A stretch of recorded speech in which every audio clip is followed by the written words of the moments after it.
Hi, I'm Erik Voss, and Stranger Things Season 2 has a new final trailer with lots of subtle 80s references and conspiracy theory level details that only a crazed shut-in like me would ever really care about. I'm gonna run through this frame by frame and point out all the interesting stuff you might have missed. Cool? Let's get started.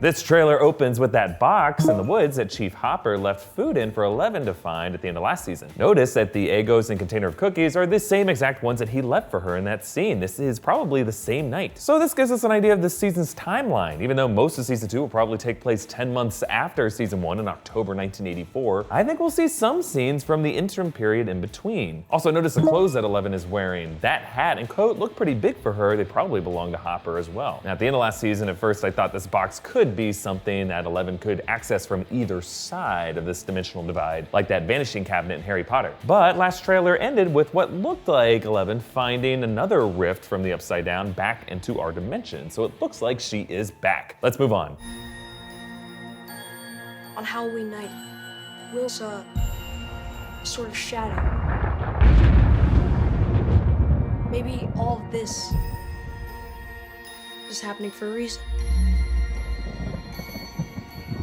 Okay, here we see some shots from last trailer of the Wheeler house on Halloween with that Bush 84 sign. And then this new amazing shot of Will Byers in an upside down version of this street looking up at the new monster of this season. In the past, I've speculated that this could be the Thessal Hydra, the D&D monster teased at the end of last season. Those long tentacles definitely look like they could belong to a Thessal Hydra, but I go into some alternate theories for inspirations in our past trailer breakdown, so check those out. Then we see Nancy and Jonathan being led into this room with a bunch of classic conspiracy theory clippings on the walls. Ah yes, red yarn and thumbtacks, a must for any true nutcase. But, you know, actually this is Stranger Things, a world where the crazies are vindicated. Also, this guy is a journalist looking into Barb's disappearance, so I feel pretty bad for calling him a nutcase. If you look closely at the wall, you can barely make her out in a couple of these newspaper photos. And then notice that timeline on the left there. Pick up Nancy Wheeler, park and leave car, Harrington house. Remember, this is Barb's timeline on the night she disappeared. She gave Nancy a ride, and she was all, I don't know about this isn't like you, Nancy. Let's just practice clarinet and discuss which member of the Babysitters Club is the most responsible. And then bam, gone. There's also a police sketch of Eleven over on the far right, so this journalist knows the girl is somehow connected to this mystery. I'm just glad Season 2 hasn't left Barb's disappearance as a loose end, and actually intends to follow up on it. And I know Season 1 clearly showed Barb's body in the Upside Down, but here's a totally plausible theory for you. What if this Thessal Hydra monster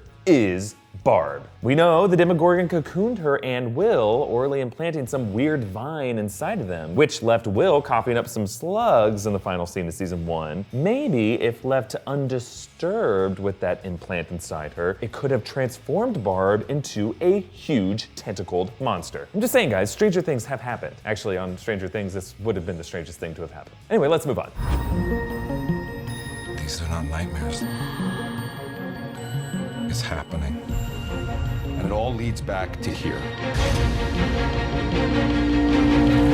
Okay, in this section, there's this overhead shot following the car, and considering everything in the show is probably an 80s reference, I feel like this could be an homage to the opening shots of The Shining, which remember followed the Torrance family as they drove to the Overlook Hotel. There's just something very creepy and ominous about following a car from a high overhead angle. Then we see Mike and Will after Will has had a rough night sleeping. Notice those night sweats on his sweatshirt there. And looking at the background, Will has clearly been bit by the drawing bug. What is it, everyone on the show wallpaper their homes with paranoid clippings? But notice this drawing over here on the far right. That, to me, looks like Gandalf the Grey. We do know from last season that the kids are into Lord of the Rings, because of course they are. Remember, we also saw Will draw a different wizard in one of the flashbacks. Remember, the wizard was also Will's role in the opening D&D game, and like Gandalf, he seemed to die, but then miraculously came back. Yeah, I know I'm mixing wizard references. I mean, he was the boy who lived.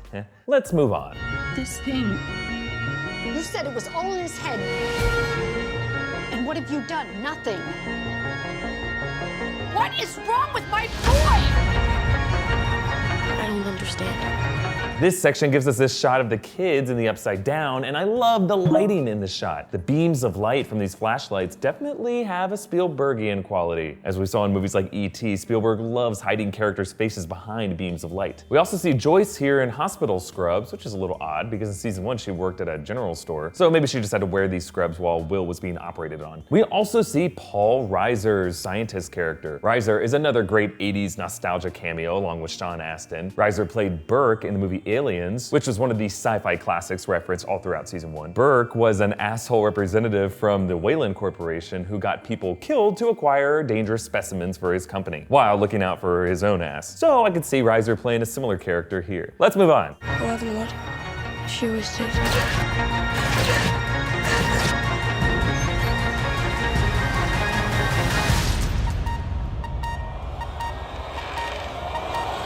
I think my favorite shot of this trailer is this one of 11 as she telekinetically undoes the chain lock. It's kind of a play on that classic supernatural force trying to break into the house trope as the deadbolts impossibly unlock themselves. But look closely at the design of this house. The blue paint on the porch rafters, the pattern on the window curtain, the white wood panel hallway. Yes, this is where Terry Ives lives, 11's mother. Remember, Joyce and Hopper visited this same house in episode 6, looking for more information on 11 in Hawkins' lab. So it looks like 11 has come home, and guys, she looks pissed. Okay, let's move on. It's like it's reaching into Hawkins. If anyone knows how to destroy this thing, it's Will. Oh my God.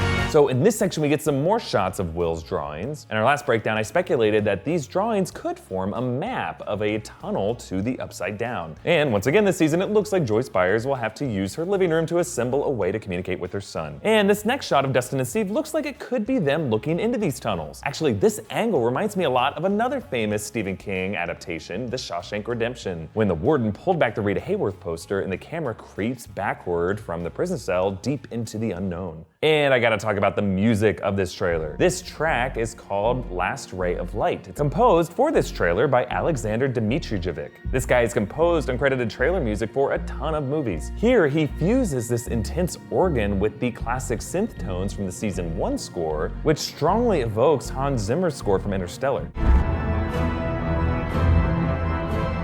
Or maybe I'm just thinking of the scene because all of the rotating camera shots in this trailer. Okay, let's move on.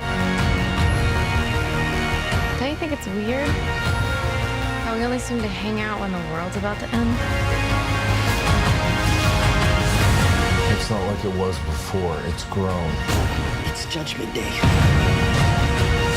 Okay, one of the most mysterious shots in this trailer shows Paul Reiser's character and other scientists freaking out at this experiment, with a line of separate flasks containing some strange fluid that each swirl like a whirlpool. Now let's look at the shot more closely. Scientists are using a Bunsen burner to heat one Erlenmeyer flask containing the substance. Yes, I remember some of the words from high school chemistry. That causes a physical reaction with the fluid swirling, but then each of the separate flasks, despite not being heated, are also reacting as if they were.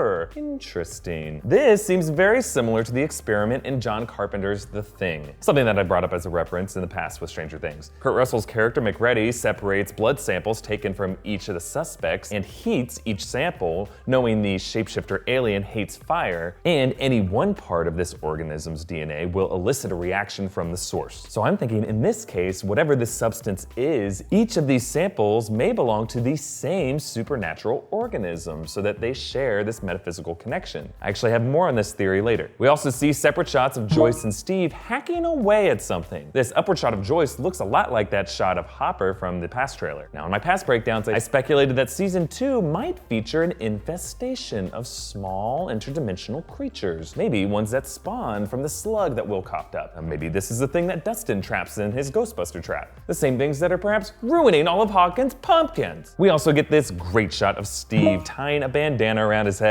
Yes, this is a reference to The Karate Kid, another 1984 classic. And yeah, this is a little ironic since Steve's character initially in season 1 was kind of inspired by the classic 80s bully trope like Johnny in The Karate Kid. But if you think about it, Johnny did, like Steve, end up redeeming himself. And before I move on, there are some shots of the kids in a bus or an RV with these mysterious thumps on the roof. Now this reminded me a lot of the scene from another nostalgic Spielberg-y movie, Super 8, the one where the alien attacked the kids on the bus. Okay, let's move on to the next section. Which is why we need as much help as we can get.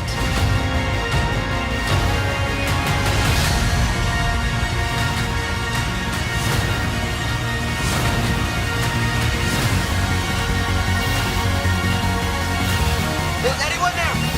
Anyone? Okay, in this section we see that the boys have recruited Max to their group. She's the newcomer to season 2. In fact, she's probably also the source of the title of episode 1, Mad Max. There's also this shot of Hopper getting hosed down and decontaminated. Now, as I mentioned before with that opening shot of 11, I think the timeline of season 2 might include some scenes right after the events of season 1, which remember ended with Hopper going along with some government agents. So I think we're gonna see some of this harsh quarantining and debriefing as the government tries to silence Hopper after what he witnessed in Hawkins' lab. Moving along to this next shot, I love the scale of this, with tiny, tiny, tiny Will Byers in the bottom left and the giant tentacled monster seemingly reaching out to him. Now look closely at the texture of this tentacle on the right side of the frame. If you look closely as it moves, it looks like it could be a little fluid, like it's made of some kind of gas. This connects back to 2 other shots from this trailer. First, the shot of the monster pushing through the fog earlier on. I don't think that's fog. I think that's the amorphous texture of this creature's skin. And then there was that shot of the scientists. I think the fluid that they were heating was taken from this creature. That's why all the samples react the same. They're part of an organism. Okay, this bully-looking guy is Billy, stepbrother of Max, played by Dr. Montgomery. And if you pause at just the right frame, it looks like he's punching Jonathan there. You can pinpoint the second his jaw gets bruised. Yeah, this guy can't catch a break. Maybe Billy is holding it against Jonathan that his brother, Will, got his stepsister in this whole mess. Or maybe he's just an asshole. Montgomery actually said he was told to watch Jack Nicholson in The Shining for inspiration for this character. So I expect we'll see some sudden violent outbursts from him like this. Give me the bat, Steve. Then we get another one of these POV shots rushing towards some terrified scientists inside an elevator. I feel like this is a callback to the opening shot of the very first season. Then we get these punks in Halloween masks, which at first seemed like a nod to The Purge, but it also feels like another Karate Kid reference. Like these jerks feel like they could be part of the Cobra Kai dojo with their skeleton costumes. And before we move on, we get another shot of Lucas using his slingshot. We saw him do this against the Demogorgon in season 1, and it's a reference to Stephen King's It. In the book and in the 90s adaptation, Beverly uses a slingshot and a chunk of silver to attack Pennywise. Let's move on. You should go now. It's almost here.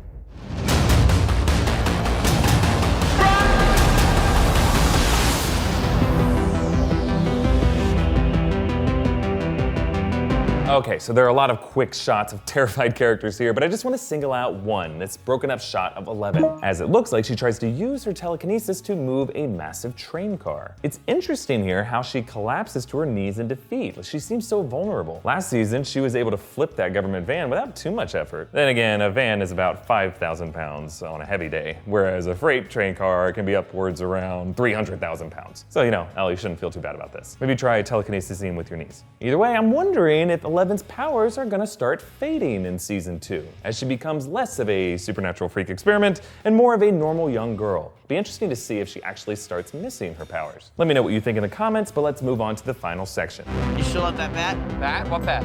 One with the nails.